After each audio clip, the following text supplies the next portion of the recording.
in Washington by Senator Tom Cotton, who is the chairman of the Intelligence Committee. Good morning and happy Father's Day to you. Thank you, Margaret. So I know you are staying on top of all these events.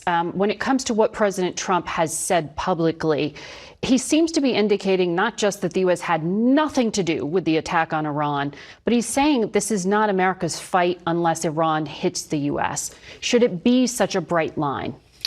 Well, what the president said in his overnight post was a clear message to the Ayatollahs that if you hit America in any way, whether our troops or our citizens or our ships, for instance, then you're going to feel the full force and strength of the U.S. military in a way no one's ever seen. That's a clear deterrent message, setting aside the threat that the nuclear program poses to Israel and to the United States, because let's remember, the Iranian regime has been terrorizing Americans. It's killed thousands of Americans. It's taken them hostage. It still chants death to America, and it's building missiles that can strike not just our troops or our friends in the region, but soon enough here in the United States as well. And that's why President Trump has been consistent for his 10 years in political life, that we cannot allow Iran to have a nuclear weapon. We cannot allow them to have a path to a nuclear weapon with uranium enrichment. That's the deal that he was trying to negotiate for the last 2 months. But as he said early last week, Iran was simply too stubborn. They weren't willing to come to the table and negotiate. And I have to disagree with the reporter who said that Israel strikes in Iran ended those negotiations. It was Iran's stubbornness that ended them. President Trump was clear about that, and he is still clear that there is time if they want to come back to negotiate an end to the uranium enrichment program, that he would accept that. But he's given them chance after chance, as he said. But in terms of the line he's drawing on military force, should the U.S. involvement be purely defensive and deterrent, or should the U.S. be willing to be engaged in these military operations? Well, I don't think he's drawn that line. He's been very clear that all options remain on the table to defend our own people, to support Israel.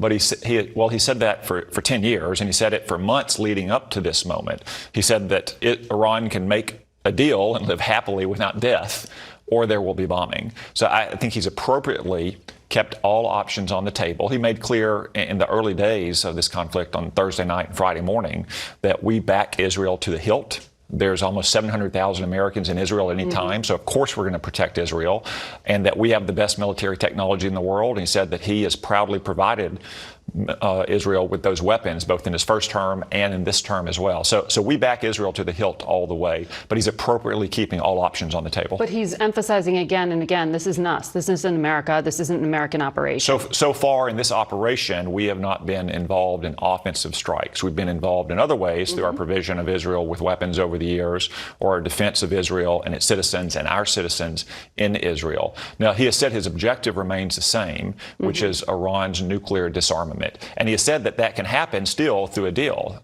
He prefers diplomacy. And he would like Iran to come back to the table. I think now that Iran sees that Israel and America means business and surrender its enrichment capabilities voluntarily. If that doesn't happen, though, I think these strikes are going to continue. But to the point, if it's really about destroying the nuclear program that Iran has, you know this very well, that there's this underground facility at Fordow, very deep, under a mountain. It's long been assessed that only the U.S. has the capability with a bunker buster bomb to take it out. Should the United States offer that kind of massive ordnance penetrator to Israel to finish the job? Well, I'm not going to speculate about the methods that the United States or Israel might use to protect our own interests. I'll simply say this. It is, as you say, widely known that Israel does not have heavy bombers. It doesn't have those 30,000-pound penetrating munitions. But as we saw with Hezbollah last fall, as we saw in Iran on Thursday night when the Mossad had infiltrated officers and agents and manufactured drones in Iran, Israel has more than a few tricks up their sleeve. And I wouldn't be surprised if Israel has other cards yet to play. So when it comes to differences in intelligence assessments, the U.S. intelligence that was made public in March said at the time the U.S. does not assess Iran's building a nuclear weapon, and that the Supreme Leader has not reauthorized the nuclear weapons program that he suspended back in 2003.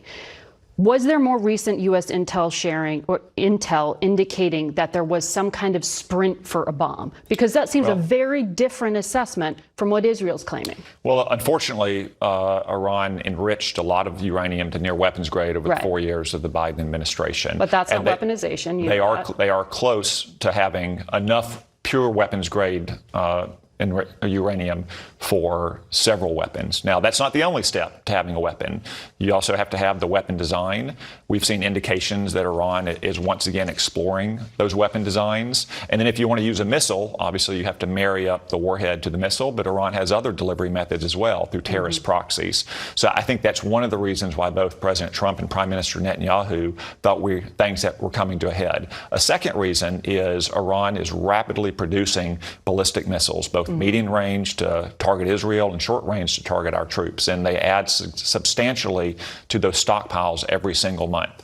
And at a time when Iran is both continuing its work on its nuclear program and trying to rebuild its offensive missile capacity, that the window to actually stop Iran from entering that zone of immunity was rapidly closing. But why Thursday night?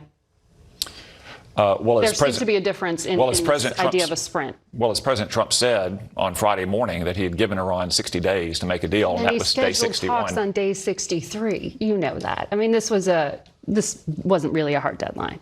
He gave them 60 days, and on day 61, the strikes began. Day 63, Steve Witkoff wanted to meet with him. But if this was a covert race to weaponize, though, it raises questions here because it appears President Trump's offer is to negotiate with the existing regime that is in place in Iran. Do you support a deal with the existing regime in Iran to stay in place? Do you support his push for diplomacy? Well, President Trump has always said his goal is to end Iran's nuclear weapons program, which means the surrender of its uranium enrichment capability. But this would be offering them a lifeline, wouldn't it?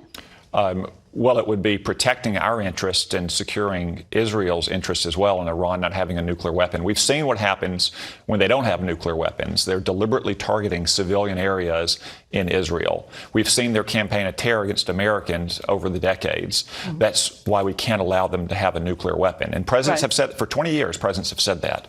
George Bush said it, didn't act on it. Barack Obama and Joe Biden, frankly, aided and abetted Iran's nuclear program. Only Donald Trump has drawn that line and is willing to enforce that line. But he's not enforcing that line. It is Israel that's bombing. As you just said, the United States is not involved in these offensive operations. In Israel, we are helping.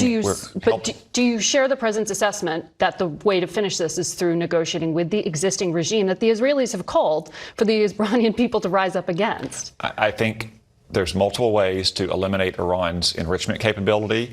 They are today what they were Thursday morning before these strikes started.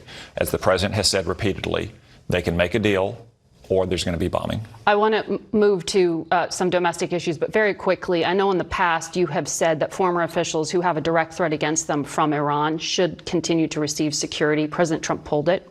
Should they get it now? We should probably revisit the threat that all persons face. Remember, President Trump faced assassination threats from Iran as well. In this moment of tension, to ensure that no one who worked for President Trump in the first term or works for him now could be the target of Iranian agents. And that security detail was pulled by the president himself. On immigration, the Trump administration has decided to pull back its policy a little bit. They are pausing raids on farms, hotels, and restaurants. Arkansas has a lot of agricultural business in your state. Do you support this decision? No, I think we need to have robust worksite enforcement. I don't think ICE is going to show up at one or two restaurants where they have an illegal migrant working. Usually it's unscrupulous employers who have large numbers of illegal immigrants working in their work sites. And whatever work site it is, whatever industry it is, ICE has to be able to go and enforce our immigration laws and remove illegal immigrants.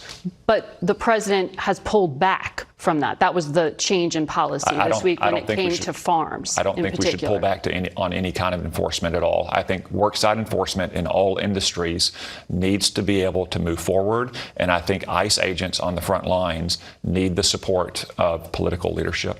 And you would want more enforcement, including in manufacturing, including in construction, where it could impact the economy. We should not declare any industry or any work site that uses large numbers of illegal immigrants off limits for enforcement of federal law. I also want to ask you about the enforcement to date. As you know, there has been outcry. We've seen protests across the country because of the enforcement policies. You wrote an op-ed supporting President Trump's decision to send in federalized National Guard troops and active duty Marines to California.